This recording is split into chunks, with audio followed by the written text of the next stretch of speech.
yung full accountability sa mga nagnakaw at nagnanakaw ng pera ng Pilipino gamit ang infrastructure funds at projects. Ang hinihingi natin, marinig sa Lunes, kung meron man full accountability on flood control projects, hindi political persecution. Binanatan na ng Estados Unidos and they intend to dismantle the ICC.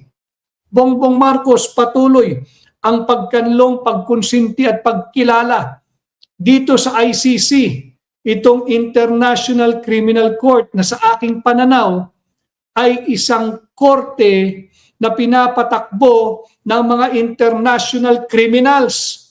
Remember the statement of Secretary Marco Rubio ng State Department ng Estados Unidos, ni hindi man natin kilala yung pangalan ng mga judges, ng mga prosecutors, even the President of the ICC. Sinabi rin niya, hindi na dapat nating kilalanin. Dahil tama nga naman, itong supposedly International Criminal Court is being run. A court being run by international criminals. Dapat yan ay buwagin. Magandang tanghali, Luzon, Visayas at Mindanao. Maayong adlaw sa tanan. Maayong tanghali, sabi ni Crescenciano Prado. Magandang tanghali po, Luzon, Visayas at Mindanao.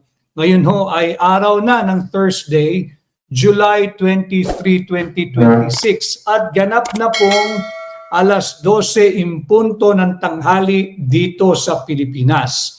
At nahayaan po ninyong batiin at i-welcome ko rin ang lahat ng ating mga kababayan na nagmumula sa iba't ibang panig ng mundo. Ang ating mga minamahal na overseas Filipino workers, ang ating mga minamahal na Filipino migrants saan man po kayong bahagi ng mundo. Isang magandang araw po ng Thursday, July 23 dito sa Pilipinas, 12:02 p.m.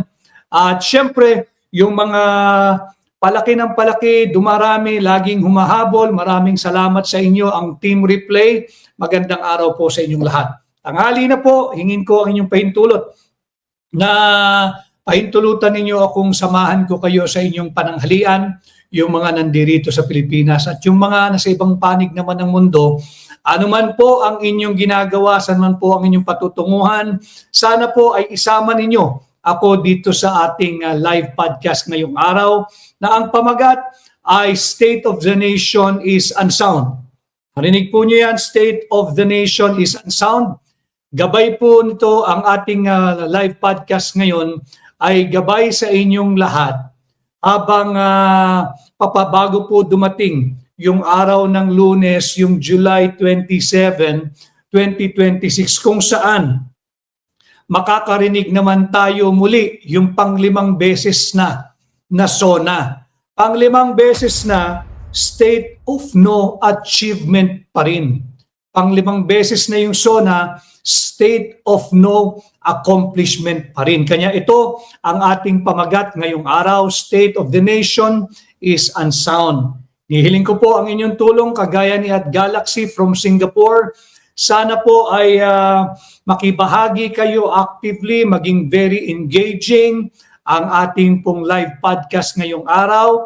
Ito po'y very informative. Ito po'y para sa inyo. Ang ating layunin ay maiangat ang antas ng pampublikong diskurso, makadagdag sa inyong kaalaman at kamulatan upang lahat tayo ay magkaroon ng maisog na paninindigan, ng bukas na isipan at meron tayong mabuong kuro-kuro at opinyon upang tayong lahat ay maging bahagi sa mga mahalagang usaping panlipunan. Ulitin ko hindi kinakailangan na sumang-ayon kayo dito sa ating mga opinyon o kuro-kuro o paninindigan at pananaw. Ang importante lamang, I am encouraging all of you, bumuo kayo ng inyong independent at malaya at maisog na paninindigan at opinyon at kuro-kuro. So welcome ho lahat dito sa ating live podcast. Sana ay magpatuloy po kayong mag-engage, mag-like,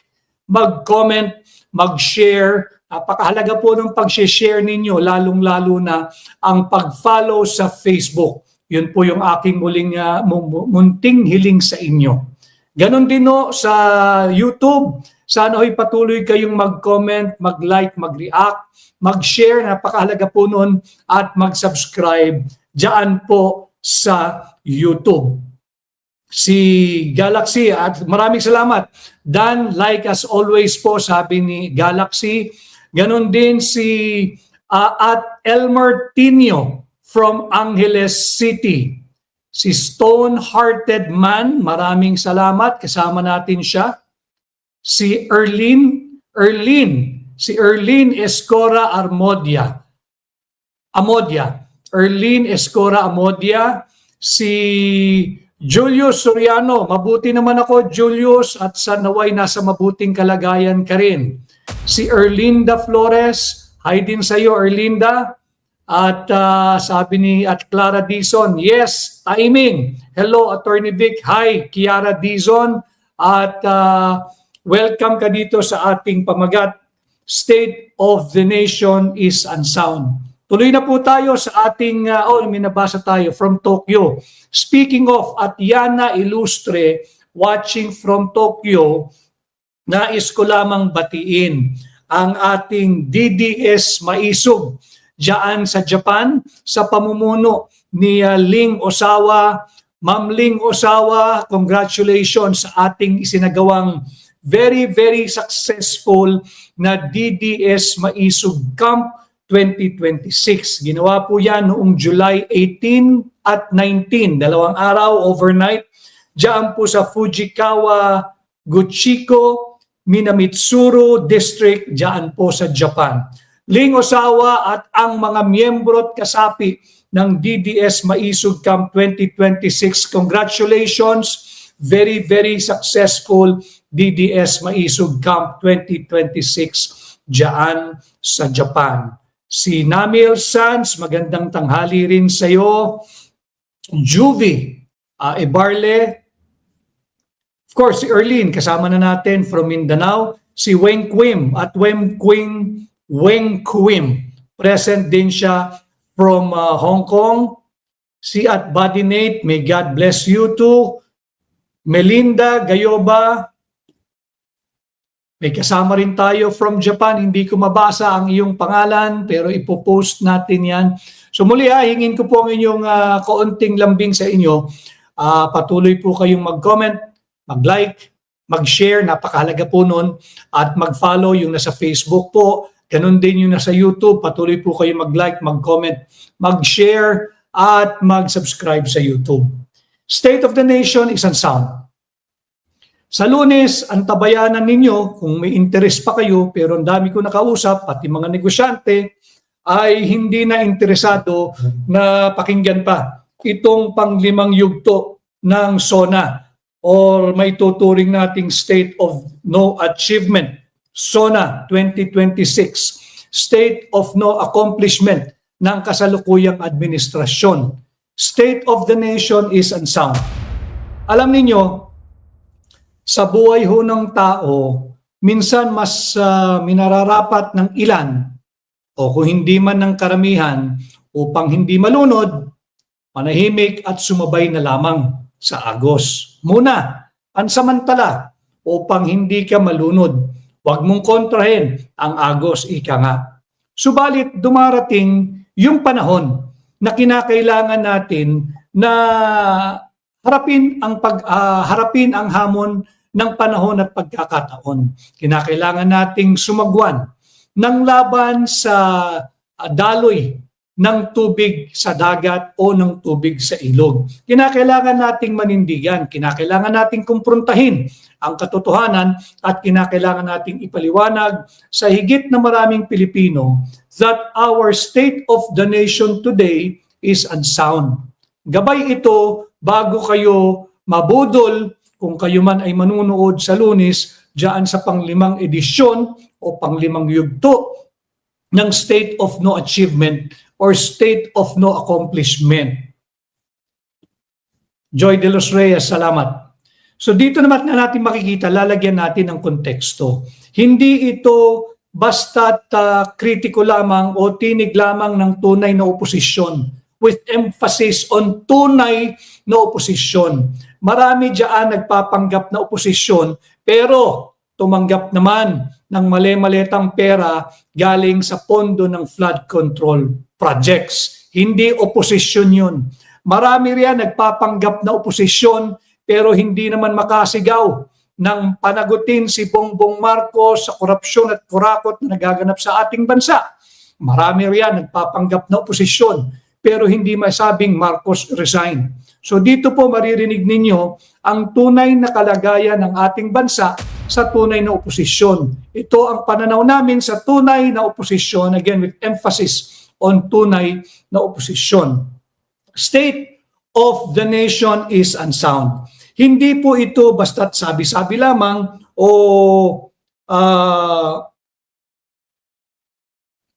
pero hindi po ito basta sabi-sabi lamang at walang basihan. Lagyan natin ng tamang konteksto at nang hindi po kayo maligaw. Ano? State of no achievement. Atras tayo kung saan nagsimula yung unang yugto ng State of the Nation supposedly ni Bongbong Marcos. July of 2022, ang halaga ng dolyar kontra piso, this was July of 2022. July of 2022, ang halaga ng palitan ng isang dolyar kontra piso ay 55 pesos and 4 centavos. July 2022.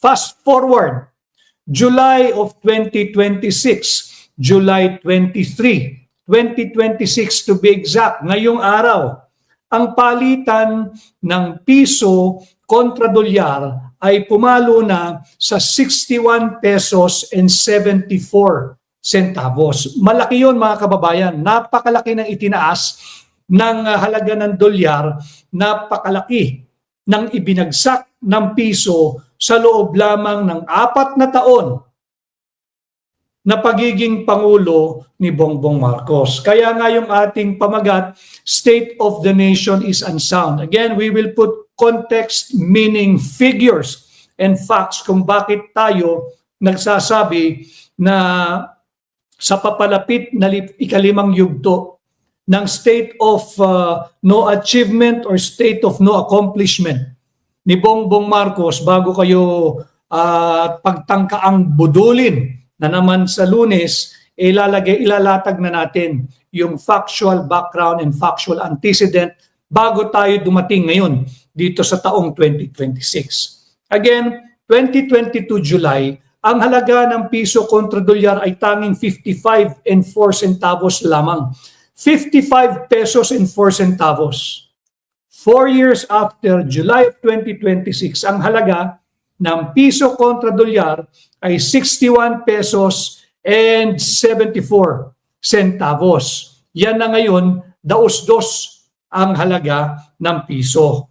No? Batiin lang natin ang ating kaibigan na hindi natitinag ang kanyang pagsama at pakikipaglaban at pakikisa sa akin, ang aking kaibigan, Asam, ulang kaya ng Mindanao. Maraming salamat sa iyo, Asam.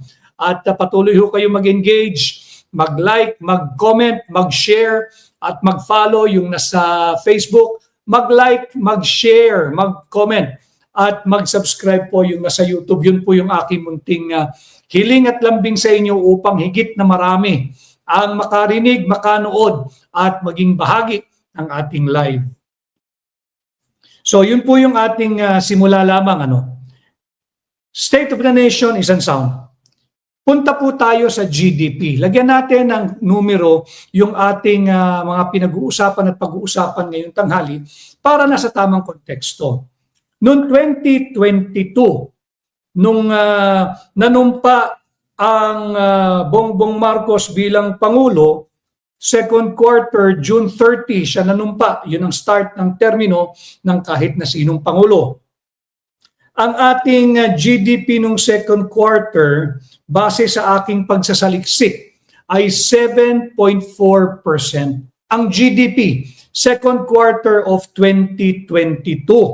At yung 7.4% na GDP na yan ay second highest growth rate sa buong ASEAN.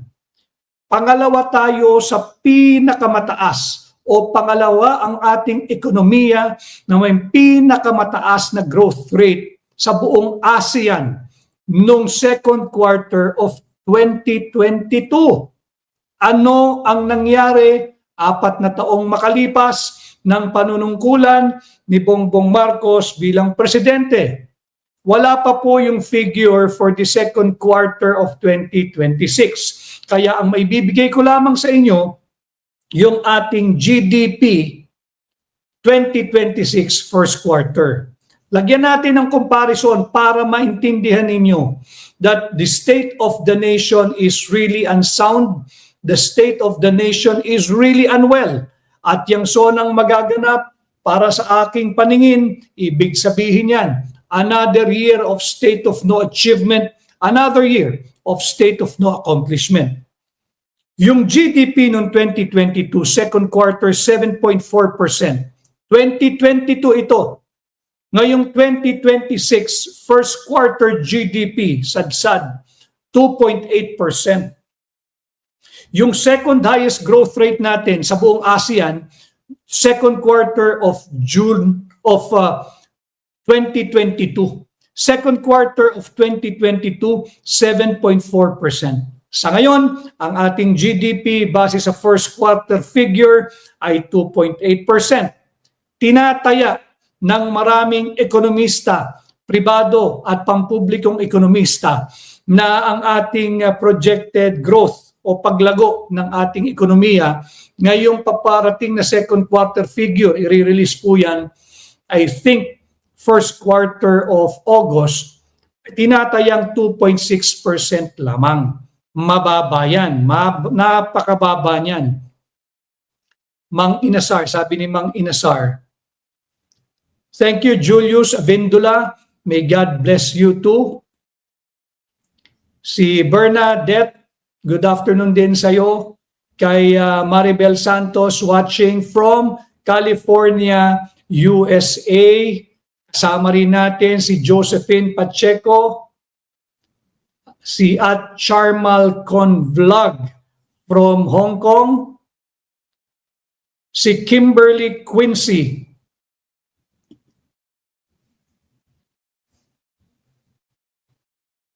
So yan yung ating pangalawang basihan. Tungo po tayo. Marami po salamat sa halos 900 na live viewers natin. Sana ho ay patuloy kayong makibahagi, mag-like, mag-comment, mag-share po sa Facebook at sa YouTube. No? Yung second quarter, mahalaga ito.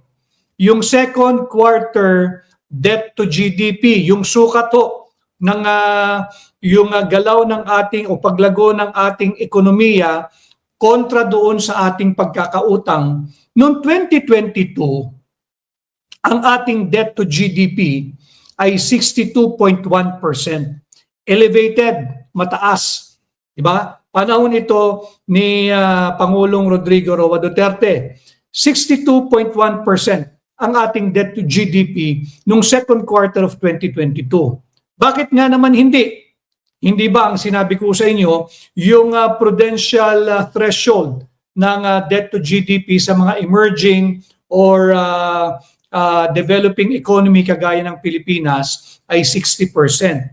Huwag kayong mawawaglit na noong 2020, 2019, 2020, 21 hanggang 22, tayo ay nasa ilalim pa ng COVID-19 pandemic. Kanya kinakailangan nating umutang upang matustusan yung mga pangangailangan ng bawat pamilyang Pilipino nung may lockdown. Nung walang face-to-face classes, nung walang face-to-face o in-person reporting sa mga trabaho, yung merong lockdown, yung merong curfew na hindi makagalaw o restricted ang movement natin. So second quarter of 2022, debt to GDP 62.1%.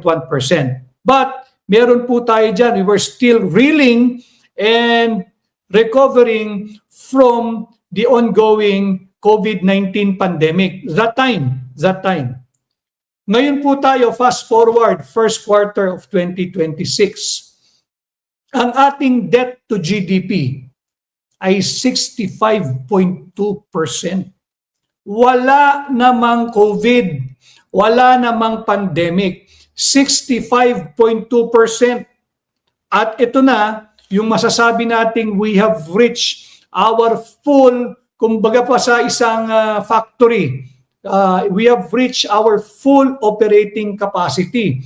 65.2% ang ating debt to GDP ngayon, habang ang namumuno ay si Bongbong Marcos.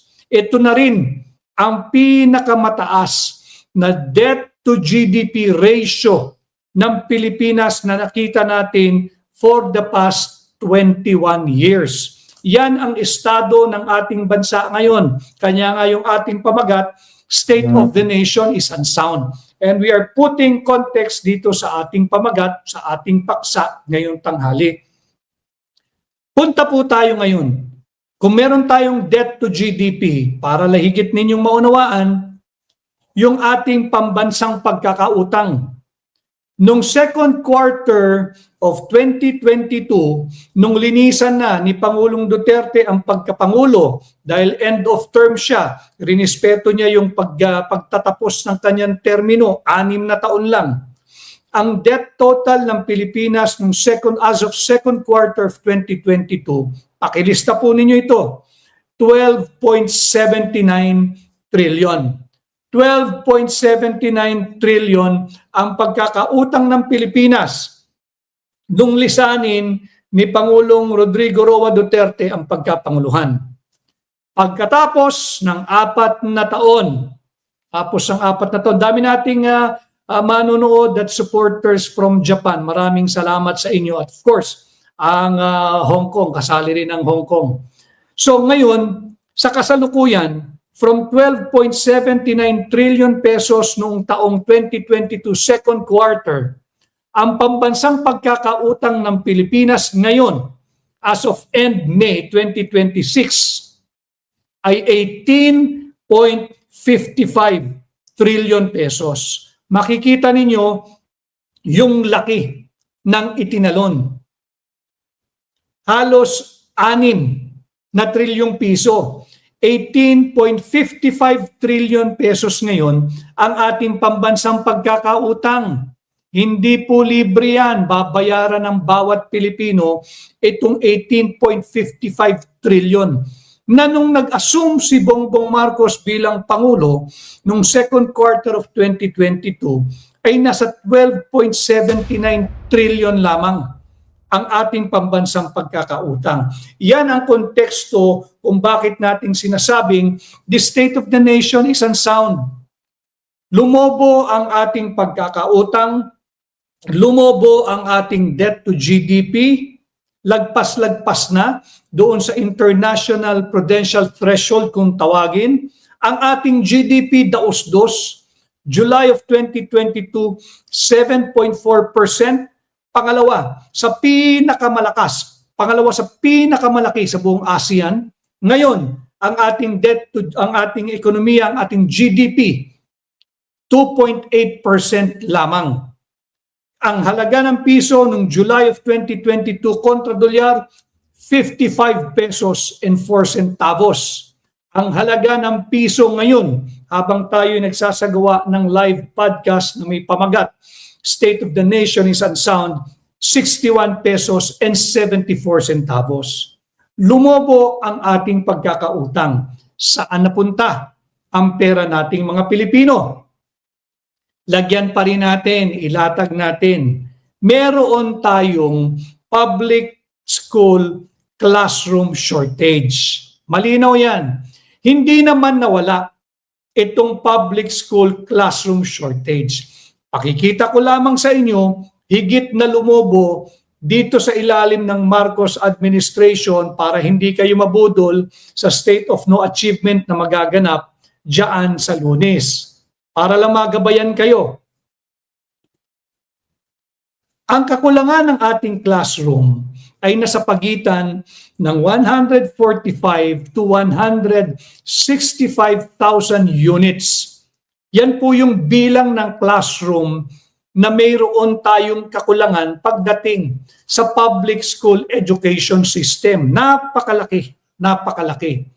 Atras tayo ng kaunti. This is now 2026. Baka naman noong 2022 meron pa rin kulang na classroom. Meron. Noong 2022, lagyan natin ng objective and fair context ang ating talakayan ngayong tanghali. In 2022, ang kakulangan ng classroom ay 91,000 classrooms. 91, malaki na rin. Pero lagyan din natin ng tamang konteksto. Hindi ba't natigil ang in-person or face-to-face na pagpunta sa eskwela, whether public or private? So nung nagbukas muli yung face-to-face o in-person classes, whether public or private, public lang tayo, talagang lolobo yung kakulangan ng classroom. Bakit? Hindi ba't merong mga naging estudyante na naging first grader, second grader, or first year high school, second year high school, habang tayo ay nasa ilalim ng pandemya. Kaya nung nagbukas muli yung in-person or face-to-face noong 2022, lumobo yung kakulangan natin ng classroom when there was a resumption of in-person classes. Normal yon. So may kulang pa rin. Kaya lamang kung titingnan mo, ibabangga mo doon sa laki ng pagkakautang at sa laki ng inutang ng Marcos Jr. administration. From 12.79 trillion noong 2022, ang ating pambansang pagkakautang para po lahat kayo'y kasali because lahat tayo invested dapat sa usaping ito, 18.55 trillion. Napakalaki nito. And yet, sa backdrop na may 18.55 trillion ang ating pambansang pagkakautang, higit din lumobo yung kakulangan sa ating mga silid-aralan. From 91,000 noong 2022, ngayon ay nasa maximum na or ceiling na 165,000 classrooms. Ang laki ng inutang, trilyon-trilyon piso, kulang pa rin ng classroom. Kaya naman, marami ngayon sa ating mga estudyante ay nagsisiksikan, nagtsatsaga dyan sa multiple shift. May shifting na yung nasa public schools. At pinagkakasya yung mga more or less 80 students. 80 estudyante pinagkakasya sa isang classroom na ang sukat ay nga lamang para sa 40 students. Talagang siniksik sila na parang sardinas. Walang eksaherasyon yun. Magpunta kayo sa public schools bukod sa shifting yung eskwela, klase ng ating mga kabataan, siksikan pa sila. Bakit nga naman hindi? Sa dami ng kulang ng classrooms. Yung standard 40-seater or 40 capacity classrooms, ngayon doble, nagiging 80, siksikan. Hindi na conducive for learning ang sitwasyon ng ating public school education system. Marami pa dyan. Hindi ba nung COVID, maraming nawalan ng trabaho, hanap buhay na nalugi, hanap buhay na nagsara, marami yung napatira ng income, kanya marami yung mga nasa private school na pilitan na obliga. Ayaw man ng kanilang mga magulang. Siyempre, yan naman ang pangarap ng bawat magulang, mabigyan ng dekalidad na edukasyon yung kanilang mga anak. No? Pero napilitan na obliga dahil maraming nawalan ng trabaho, hanap buhay na nagsara, negosyong nalugi. So from private, naobliga silang lumipat sa public. Kaya nagkaroon that time ng around 91,000 shortage sa classrooms dahil nga yung immediate lead up to resumption of in-person classes. So yan ang sitwasyon ng ating bansa. After 4 years, SONA state of no achievement pa rin. State of no accomplishment pa rin. Kaya nga akma yung ating pamagat na state of the nation is unsound. Hindi natin pwedeng dayain yan. At ramdam yan. Ramdam ninyo yan. Araw-araw kayo nagtatrabaho, ramdam ninyo yan.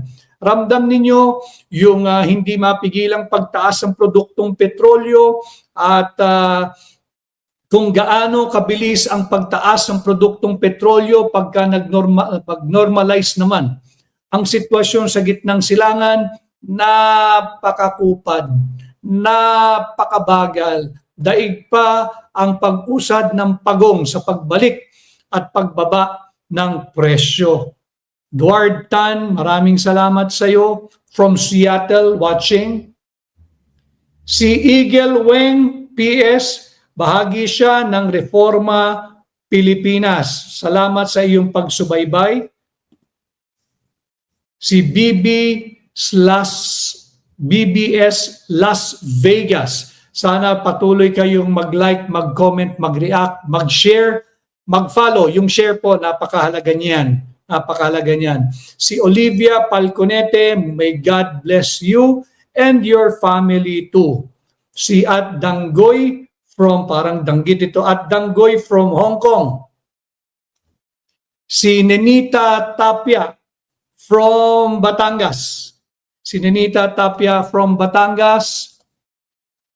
Si Christine Teves Gutierrez, kasama natin ito from Malolos City, Bulacan, ang makasaysayang lalawigan ng Bulacan. So yan yung ating pinag-uusapan ngayon na bakit natin nasasabing the state of the nation is unsound. Ngayon, itong backdrop na ito, gagamitin natin, tatandaan ninyo na noong 2025, kinikilala ito as the most corrupt budget. Pinirmahan ni Bongbong Marcos sa kabila ng ating pagpoprotesta, sa kabila ng ating pagsampa ng kaso dahil ito'y the most corrupt, unconstitutional, invalid, unlawful. Hitik, siksik, liglig ng kurakot at korupsyon itong 2025 national budget. Grabe ang korupsyon dito. Alam na niya na meron tayong backlog na 165,000 classrooms. Lumobo ito. At sa kabila niyan, noong 2025,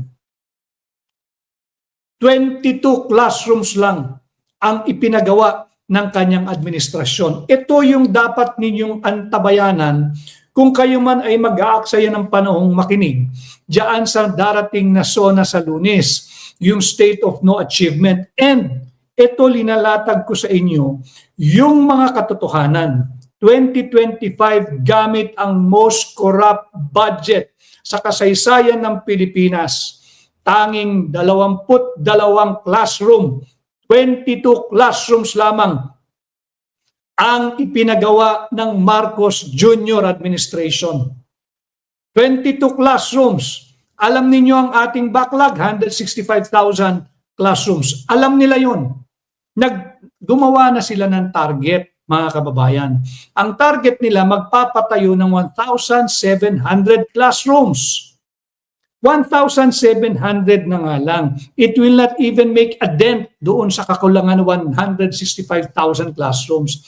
And yet, gamit ang most corrupt budget ng Pilipinas, ang ipinatayo lamang ng Marcos Jr. administration ay 22 classrooms. 22. No? Bakit? Bakit 22 lang? Dahil ba walang pera ang DepEd? Dahil ba walang pera ang DPWH? Dahil ba walang pera na inilaan para sa infrastruktura katulad ng classrooms? Hindi. Napakaraming pera. Gamit ang most corrupt 2025 national budget sa kasaysayan ng Pilipinas. Bakit nagkaganoon? Sapagkat inuna nila kalikutin, kurakutin at mauwi sa korupsyon yung kanilang ibinidang 5,500 ghosts flood control o kaya 5,500 substandard flood control projects. Sinakripisyo hindi lamang ang edukasyon, pag-aaral at kinabukasan ng kabataang Pilipino, ninakaw pa yung laging sanhi ng ating mga problema, yung baha, ninakaw pa yung pondo sa flood control projects. Kung meron man kayo nakitang flood control projects, iyan ay substandard flood control projects. Hindi pa rin hanggang sa ngayon iniimbestigahan ng Senado yung Blue Ribbon Committee na yan. Wala na. Ang kanilang pantakip, yung budol na impeachment trial laban kay Vice President Inday Sara Duterte. 1,700 classrooms na nga lang ang target na ipagawa noong 2025. Ang napagawa lamang ay 22 dahil prioridad ng Marcos Jr. Administration yung binidang 5,500 ghost flood control projects. Laman din yan ng SONA niya, yung state of no accomplishment, yung state of no achievement. Matagal na nating pinapanukala bilang Pilipino dito sa ating pahina para matigilan, para maabatan yung kurakot at korupsyon, maging sa pagtayo ng school buildings o dili kaya yung pagtayo o pagbuo ng ating flood control projects. Wala naman tayo sa gera.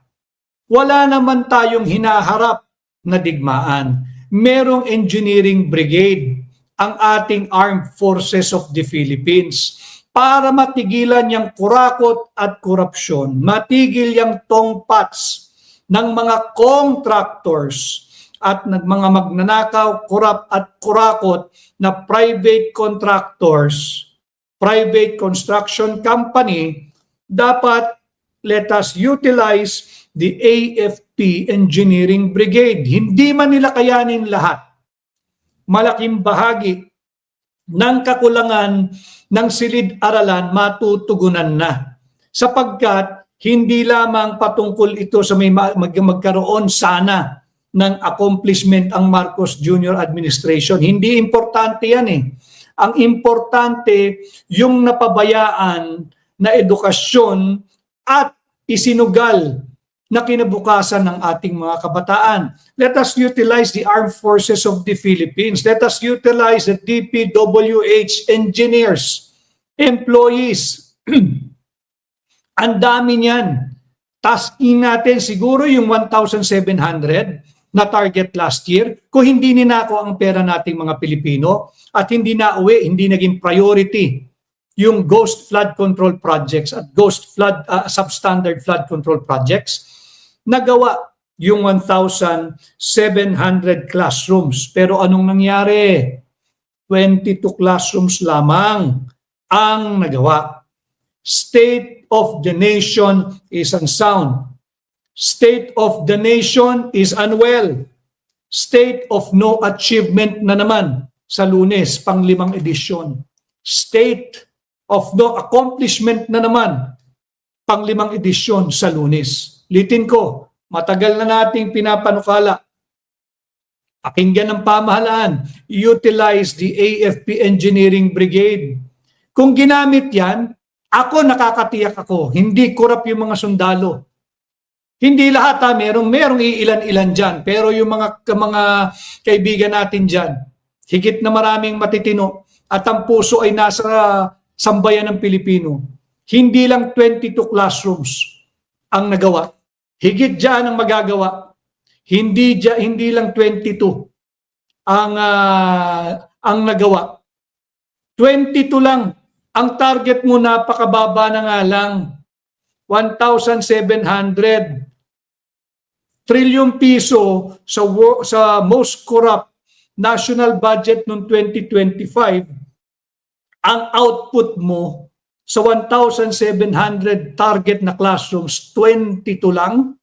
Kung ginamit sana ang mga tapat na lingkod bayan na nagmumula sa AFP Engineering Brigade, yung mga matitino at higit marami sila dyan sa DPWH employees, kung yan sana ang ginamit, higit sa 22 ang nabuong classroom. Baka yung buong 1,700, napakaliit na target, ay na-achieve sana yan. Kaya lang, hindi yan ang ginawa. Kanya yung SONA, state of no achievement pa rin. State of no accomplishment pa rin. Yan ang nagiging problema. Kaya ginagabayan ko kayo, Thursday ngayon, ilang araw ay magkakaroon na naman ng 5 edisyon, ika-5 edisyon ng State of No Achievement. Tungo tayo sa housing para po maka-relate din yung mga kasundaluhan natin, kapulisan, yung mga lingkod bayan, whether you belong to the executive branch, to the legislative branch, or to the judicial branch. Atras tayo. Ano ba yung naging pangako noong kampanya, noong inaugurasyon ni Bongbong Marcos noong 2022, ano ba ang linalaman ng kanyang SONA noong 2022 pagdating sa usaping pabahay? Pag-usapan natin yang pabahay. Sabi ni Bongbong Marcos at hindi niya pwedeng itanggi ito, pagkatapos ng kanyang termino, pagbaba niya sa 2028, hanggang 2028 lang yan ha. Huwag tayong papayag na he will be there beyond June 30 noon of 2028. Hanggang 2028 lang yan. Hanggang 2028 lang yan si Bongbong Marcos. Ang sabi niya, 6 million socialized or low-cost housing units ang kanyang ibibigay, magagawa at magiging legasiya pagkatapos ng 6 na taon niyang panunungkulan bilang presidente. 1 million housing units per year. Yan ang kanyang pangako. Pangako ng Pangulo na napako. 6 million housing units. Sus ko po. Ang bagong paghahayag ng administrasyon doon sa 6 na milyong pabahay na kanyang ipinangako na ibibigay sa sambayan ng Pilipino para magkaroon na tayo ng zero backlog o hindi man ay napakababa na lang ng ating backlog sa pabahay. Yung 6 million niya, ang bagong pronouncement o pahayag ng kanyang administrasyon with only 22 months to go bago sila lumisan, ang tagal pa nun. 22 months pa nating magtitiis.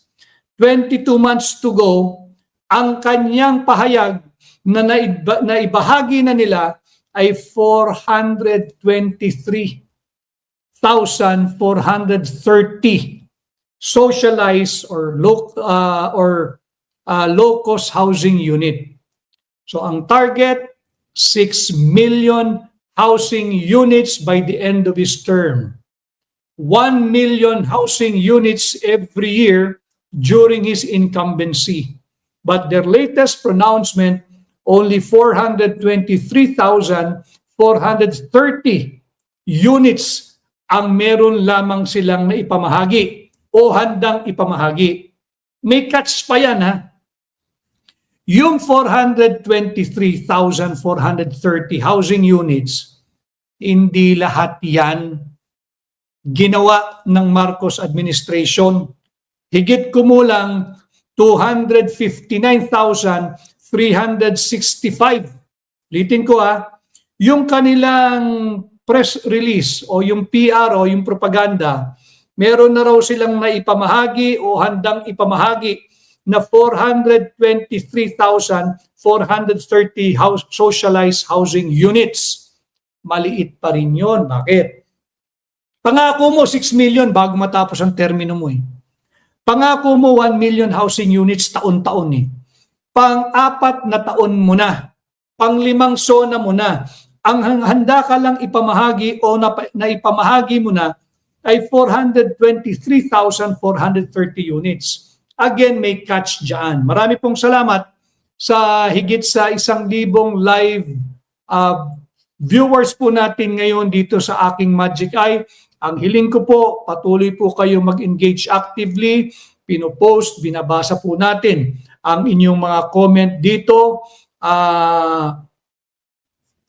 At hinihiling ko po na sana ay patuloy kayong mag-comment, mag-like, mag-share, mag-engage. Yung share po, napakahalaga, at mag-follow po kayo dyan sa Facebook, mag-subscribe po kayo dyan sa YouTube. Kagaya ni Ngiting Tagumpay Vlog. Yan ang mga title. Ngiting Tagumpay Vlog. Si Ward Kashika Venezuela Dahonog, I think na-post na kita, pero she's from Hong Kong. Maraming salamat.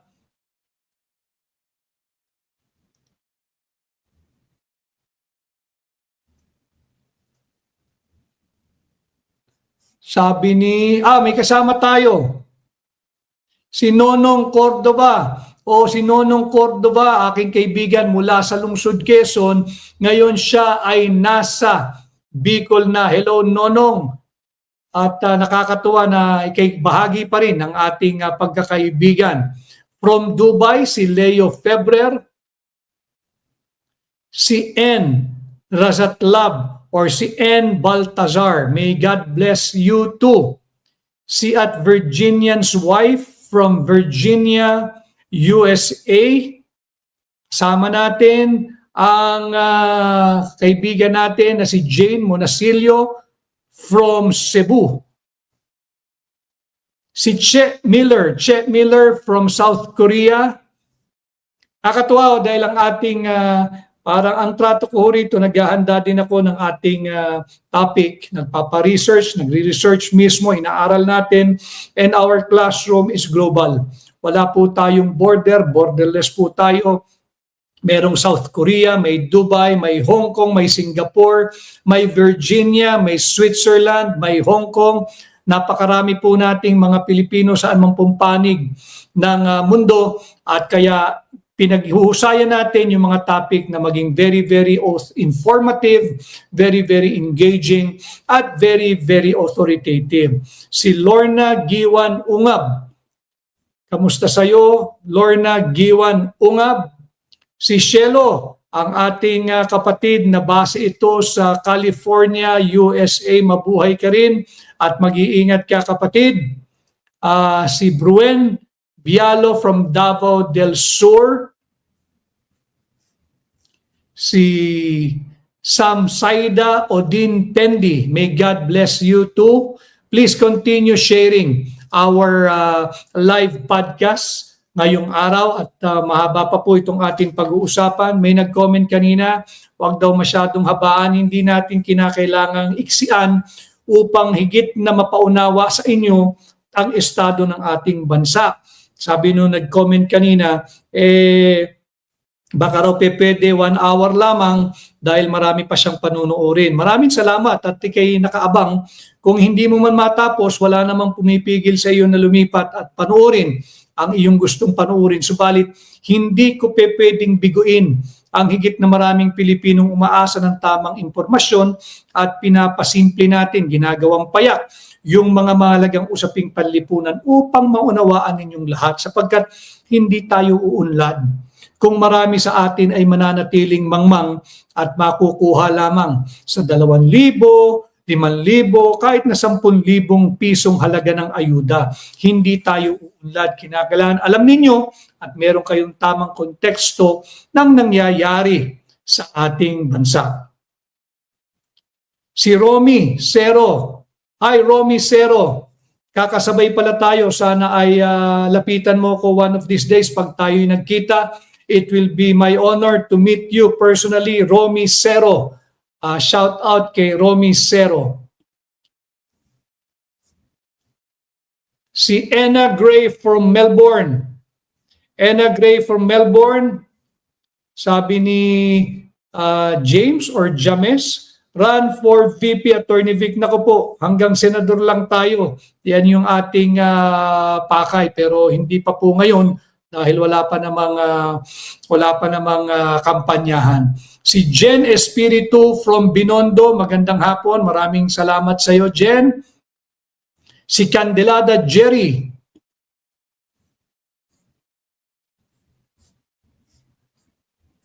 Yan, dami nating kasama. Maraming salamat sa inyo, ha. Oy, si Mikmik. Mikmik from Hakbang ng Maisog, South Korea. Maraming salamat, Mikmik. The other day, nag-message din sa akin si Aryan ng South Korea, Maisog. Hindi mo pera yan, movement. Kasama rin natin yan. Si Butchek loves you from Doha, Qatar. Trisha Adriano. Galing naman siyang Singapore. Si at Carmela Torres official from Phnom Penh, Cambodia.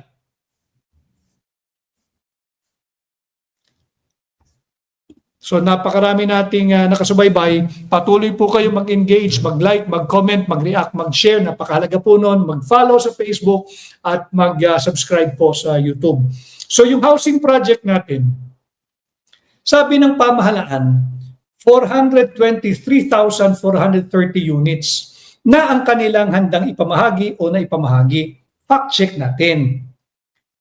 Sa yung katotohanan, yung physical unit na nabuo nila o na-construct nila, 259,365 units lamang. Ulitin ko halos sigit kumulang 260,000 socialized housing units lamang. Yung diferensya noon, pinondohan lang nila. Finance lang nila. Ibig sabihin, meron kang nabili na ibang unit na hindi gawa ng pamahalaan at lumapit ka lang sa pamahalaan upang i-finance yun. Fine. Kung gusto lang nilang masabing may nagawa sila, mainam na rin yun sa wala. Subalit, ano ang maaaring gawin? Pati ba naman sa bilang, bubudulin pa tayo.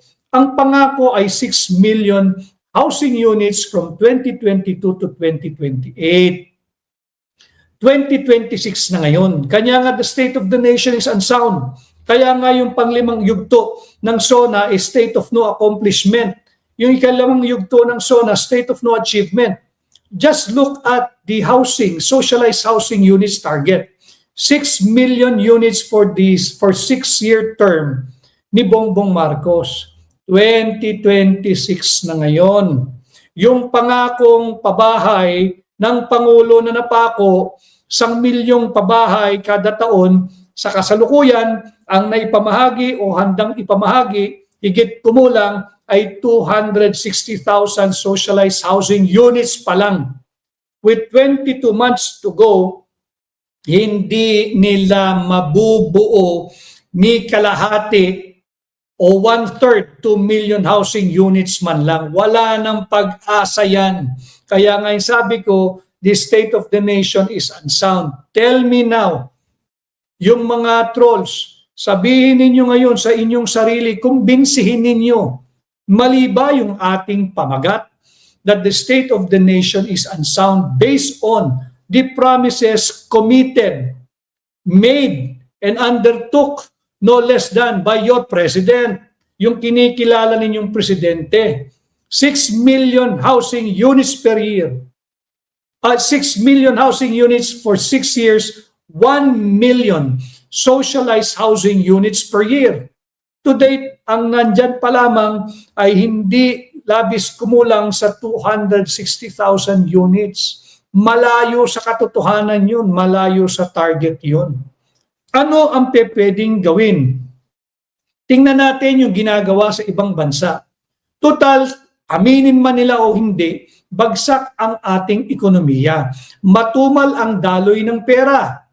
Sobra-sobra yung inventaryo ng mga nakatiwangwang na subdivisions o mga condominium units. Siyempre iba yung socialized housing units. Iba presyo niyan. Affordable yan. Murang maituturing yan. Iba yung presyo ng mga condominium units na ang nag-construct ay mga private developers, yung private companies. Pero ginawa ito sa Canada. Sa Canada, ang ginawa ng pamahalaan doon, nagkaroon ng inventaryo. May oversupply ng condominium units. Dito sa atin, nung huli kong pag-check, ang oversupply natin sobra-sobra. Sobra-sobra ang oversupply ng condominium units. Kasi nga, bagsak ang ekonomiya, pinaalis yung pati yung matitinong pogo na inisyuhan ng lisensya ng gobyerno, pinalayas eh. Ayaw nila ng kompetisyon eh. So pati yung mga inisyuhan ng lisensya, pinalayas. So bagsak ang real estate market. Anong pwedeng gawin ng gobyerno? Unahin, yung mga empleyado ng pamahalaan na qualified after due diligence on the credit standing and capacity of the employees of the government, be it the executive, legislative, or judiciary, the armed personnels, the AFP, the PNP, the BJMP, lahat ng law enforcement officers ng ating pamahalaan. Pag qualified, ang daming nakatiwangwang na condominium units na dinevelop ng private contractors or private corporation. Buksan na lamang ninyo yung financing. Maging aggressive na lang ang pamahalaan sa financing. Bakit? Wala naman kayong maide-deliver na socialized housing units eh. Hayaan na ninyo na mangutang yung mga taong gobyerno, may capacity to pay naman yan. Of course, titingnan lang ninyo, yung kaya nilang bayaran. Bigyan sana sila ng long-term loan or lease-to-own program.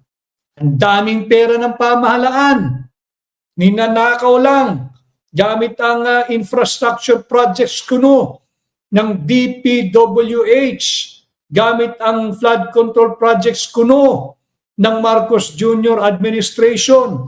Hanggang ngayon ay walang napaparusahan. Ang i-highlight siguro sa SONA na ikulong si Senador Dante Marcoleta. Hindi tungkol sa flood control projects yan. Hindi yan dahil sa ghost flood control projects. Hindi yan dahil sa flood control scam. Hindi yan dahil sa flood control corruption. Hindi yan dahil sa substandard ghost flood control projects. Yan ay dahil sa political persecution. Alam naman ng mga huwes yan, wala namang plunder dyan. So dito sa pabahay, para naman magkaroon ng semblance na merong economic activity, something is going on in the country in terms of our economy, bigyan ng long-term loan or lease to own yung mga kawani ng gobyerno. Yung ating mga nagbubuwis ng buhay. Yan ang ating dapat prioridad. Hindi yung nagwawaldas at nagnanakaw ng buwis ng sambayan ng Pilipino. Pautangin ninyo, bigyan nyo ng long-term loan or lease-to-own program. Bigyan ninyo, extend a soft interest rates. Yung mababa lang. Yung mababang interest, pera ng gobyerno. Magbabayad naman yung mga yan eh. Tapos, para maganda, kung mabigat yung down payment, para naman hindi rin naman pwede at hindi tayo papayag na malulugi yung private developer. Dapat i-subsidize ng gobyerno yung down payment. O kaya magkumuha sila. Kung 100 piso ang halaga ng isang condominium sa halimbawa private company X, di yung 20% doon or 25%, puhunanan na ng gobyerno. Para talagang magkaroon tayo ng socialized housing system. Ginagawa ito sa Canada. Hindi ko lang matiyak kung paano yung scheme of payment nila. Pero pwedeng gawin dito. Hindi pwedeng sabihin, sobra naman, subsidy na naman, kesa naman ayuda. Compute ninyo.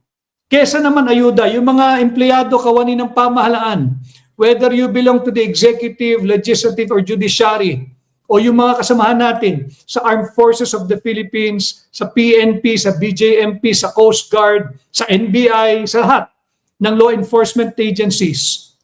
Kesa naman nakikita natin, ninanakaw lang yung pera natin mga Pilipino, tulungan mo na yung mga kawani ng pamahalaan. That way, umiikot at gagana ang ating ekonomiya. And I'm sure, papayag magbenta, yan naman ang hanap buhay nila ng private developers.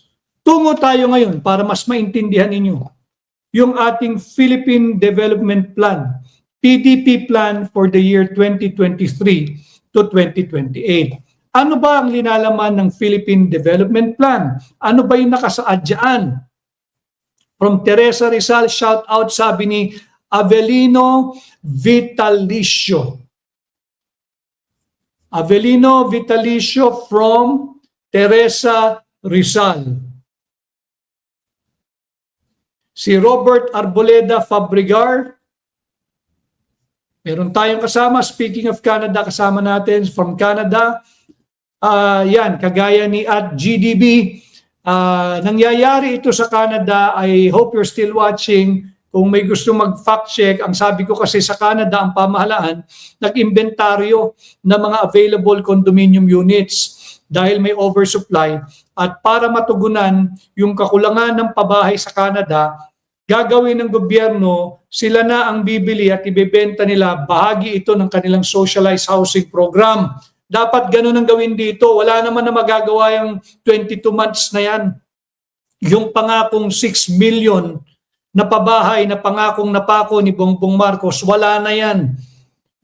Rather than we write it off, tingnan yung mga available inventory ng condominium units, pati sa subdivision, mag-extend again ng long-term lease or long-term loan, magbigay ng soft interest rates, at isubsidize ang down payment or yung cost of purchasing a condominium unit or yung housing unit. Total, binigo mo naman ang sambayan ng Pilipino, makatulong ka na lang sa bayarin.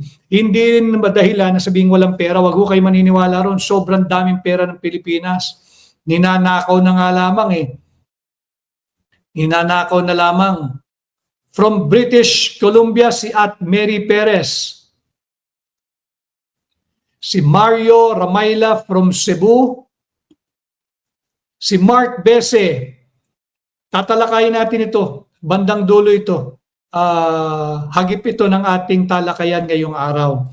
So ano laman ng Philippine Development Plan for 2023-2028? Ang target ng Marcos administration pagdating sa ating growth or GDP from 2024 to 2028, 6.5 to 8%. Yan ang target ng GDP natin under the Philippine Development Plan 2023 to 2028. Ganda pakinggan.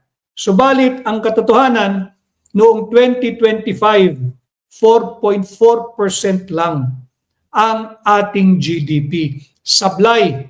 Again, state of the nation is unsound kung inyong gagamiting sukatan yung PDP plan or Philippine Development Plan for 2023 to 2028. Nuunahan ko na kayo, ginagabayan ko na kayo para hindi kayo mabudol. Pagdating ng Lunes, yung ikalimang edisyon ng State of No Achievement, yung ikalimang yugto ng State of No Accomplishment na naman sa Lunes. Ngayon, laman din ng PDP plan, yung kanilang unemployment rate target is between 4 to 5%. Mapababa, mamaintain na 4 to 5%. Subalit, kasalukuyan as of March 2026, ang number of unemployed Filipinos ay 2.5 million. Ibangga mo yun sa target na 4 to 5%. Ang kasalukuyang walang trabaho, yung walang trabaho to, hindi pa kasali yung underemployed ay 4.8%. Nasa upper band na nung kanilang target na 4.5%. At yung ginawang 85 pesos wage hike sa NCR, maraming negosyante at negosyo ngayon ang nanganganib kung di man magsara dahil hindi na kaya magpasahod, dahil matumalang hanap buhay, magkakaroon ng layoff o pagbabawas o pagtatanggal ng mga empleyado. So dadagdag na naman yan sa hanay ng unemployed. Yung fiscal discipline, again in relation to Philippine Development Plan 2023 to 2028. Para lang alam ninyo, itong PDP plan, ang gumawa nito ay ang Marcos administration. Meron silang tinatawag na fiscal discipline plan. Fiscal discipline, nais silang ibaba o maipababa yung ating debt to GDP ng 48 to 53% na lang. Maganda yun kung ganun. Subalit, reality check tayo 2026. Ang ating kasalukuyang debt to GDP ratio ay 65.2%. Sabi ko nga kanina, we have reached essentially our full capacity. We have reached essentially our full operating limit pagdating sa pag-uutang, 65.2%. At yan nga, pag hindi na-reach ang target ng GDP growth ngayong taon na 3.5 to 4.5% na lang, kumpara mo sa PDP plan na 6.5 to 8% for 2024 hanggang 2028, papalo ng 66 to 67% na ang magiging debt, ang ating magiging debt to GDP ratio pagdating ng 2027. Delikado tayo nun. Ngayon, paano magkakaroon ng fiscal discipline? Paano bababa yung ating debt to GDP ng 48 to 53% pagdating ng 2028? Kung ang panukalang budget, maririnig niyo ito sa Lunes, for 2027 ay 7.2 trillion pesos. Yan ang target na budget ni Bongbong Marcos na naman sa 2027. Napakalaki. Paldo, lumolobo, bumubukol, 7.2 trillion for 2027. You have to remember, 2027 is already an election year. It's either may eleksyon o gagamitin yung malaking bahagi ng 7.2 pambili, panuhol, pambili ng loyalty para ituloy yung CONAS. Ipuwersa yung Constituent Assembly o ipuwersa yung no election. So nasaan ang fiscal discipline?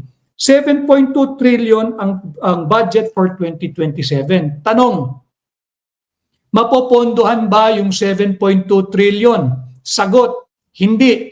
Hindi lahat. Magkakaroon ng deficit na 1.695 trillion. Paano mo ngayon tutustusan yung 1.695 trillion?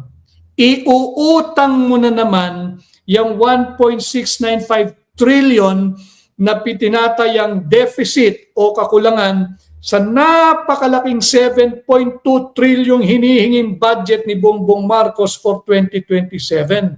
So imagine ninyo yung 1.695 trillion pesos, idagdag ninyo sa 18.65 trillion pesos na ating pambansang pagkakautang, lubog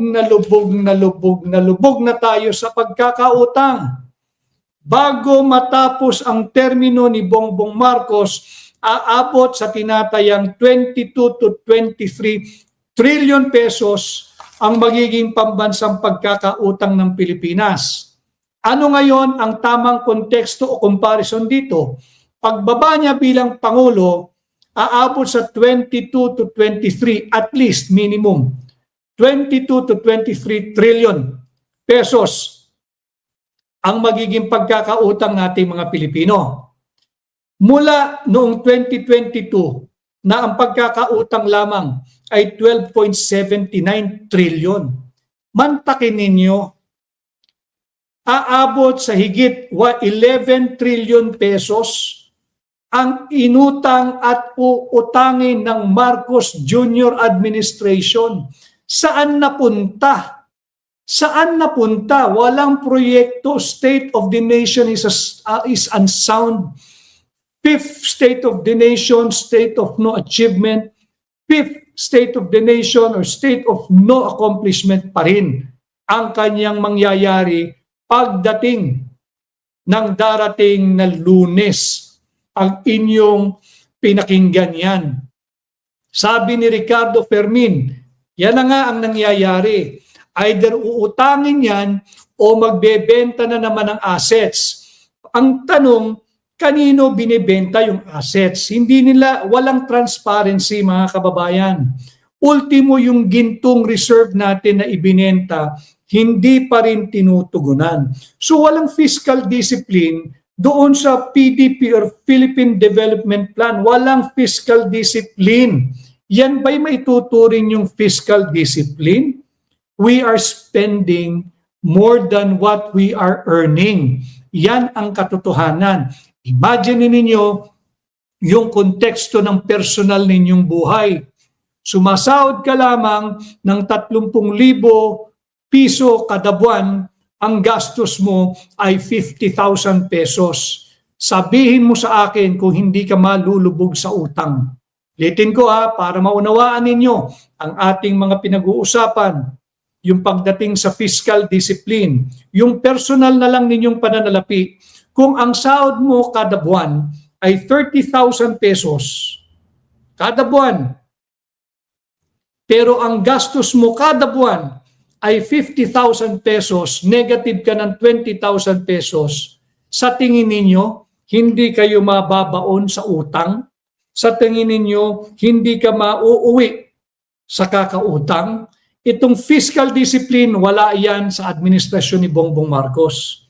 Ang kanila yung classic na masamang pag-uugali na ubus-ubus biyaya, bahala na bukas. Hindi maaaring ganun ang ating pananaw pagdating sa pagpapatakbo ng ating pamahalaan. At panghuli, sinong makakalimot nung ipinangakong 20 pesos kada kilo ng bigas? Singilin natin, huwag tayong magpabudol sa darating na Lunes sa state of no achievement na naman, sa state of no accomplishment na naman. Huwag niyong kalilimutan ang 20 pesos kada kilo ng bigas. Nasaan na yung 20 pesos kada kilo ng bigas? Hindi na rin ito maaabot. It is impossible with 22 months to go.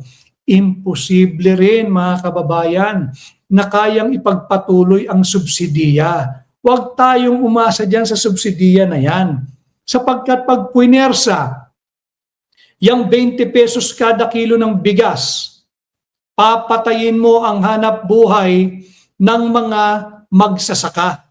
Dahil babaratin mo ng todo yan. O di kaya, matutuyo't matutuyo ang kaba nating mga Pilipino dahil sa walang tigil at walang katuturang subsidi o subsidiya. Ano ngayon ang sanang lamanin? O ano ngayon ang sanang sambitin diyan sa totoong state of the nation? Yung panglima niya, bago yung pinakahuli sa next year. Ang inaasahan ng mga Pilipino, kagaya ko, kagaya ninyong lahat, magbigay ng konkretong plano. Paano tutugunan, paano haharapin, paano gagamutin, paano yung plano upang maipababa yung cost of living. Makakarinig na ba tayo na sususpindihin na muna yung VAT sa produktong petrolyo? May mga ganong pronouncement ba? No? Paano mo mapapababa yung cost of living? Number one. Pangalawa, huwag nating kalilimutan yung full accountability sa mga nagnakaw at nagnanakaw ng pera ng Pilipino gamit ang infrastructure funds at projects. Ang hinihingi natin, marinig sa Lunes, kung meron man full accountability on flood control projects, hindi political persecution, hindi intimidation sa mga totoong oposisyon. Sana'y marinig din natin yung political and geopolitical stability. Doon sa political stability, sana marinig natin that he will finally uphold, defend, and respect the Constitution and the constitutional rights of every Filipino. Binanatan na ng Estados Unidos and they intend to dismantle the ICC. Bongbong Marcos patuloy ang pagkanlong, pagkonsinti at pagkilala dito sa ICC, itong International Criminal Court na sa aking pananaw ay isang korte na pinapatakbo ng mga international criminals.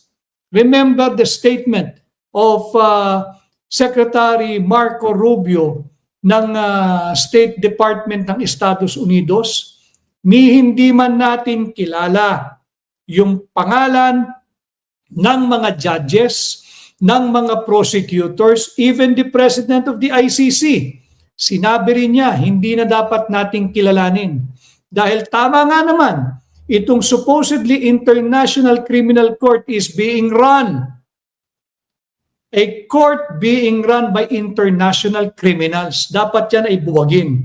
So yung political stability, mangyayari yan kung merong respeto, pagkilala at pagtatanggol sa ating saligang batas. Paano? Simulan niya sa hindi pagkilala, pagkanlong at pagkonsinti. Dito sa ICC na pinapatakbo, isang korte na pinapatakbo ng mga international criminals. Yung ating geopolitical stability, di ba sinabi niya na ang Pilipinas daw ay friend to all and enemy to none? Bakit tayo ngayon nakikipag-away sa bansang China? Yes, ang hakbang ng maisog kinundi na. Yung China Daily, yung caricature o yung cartoon ng China Daily. Pero hindi rin natin kinukonsinti na tayo ay kalad ka rin sa isang armadong sigalot laban sa China. So sinisingil lang natin lahat ng pahayag mismo ni Bongbong Marcos base doon sa kanyang kauna-unahang sona na marami ang umasa, marami ang nangarap, nagagampanan niya at tutuparin niya. Wala pa rin nangyayari. Ano na nangyari that the Philippines is a friend to all, enemy to none? Walang nangyayari. Walang nangyayari. At bago pa patuloy na mag-react kung sino man ang mga troll na nakakapasok, tingnan lang ninyo ang net trust rating ni Bongbong Marcos. Noong 22 July, newly minted president, bagong-bago pang Pangulo, ang net trust rating ni Bongbong Marcos noong July of 2022, positive 75%. Napakataas nun, positive 75%. Sa kanyang panglimang state of no achievement, sa kanyang panglimang state of no accomplishment, 2026 July, ngayon, ang kanyang net trust rating, negative 23. Yan ay pagpapatunay that the state of the nation is unsound. If in 2022, he once said that our state of the nation is sound, 2026, sa panlimang state of no achievement,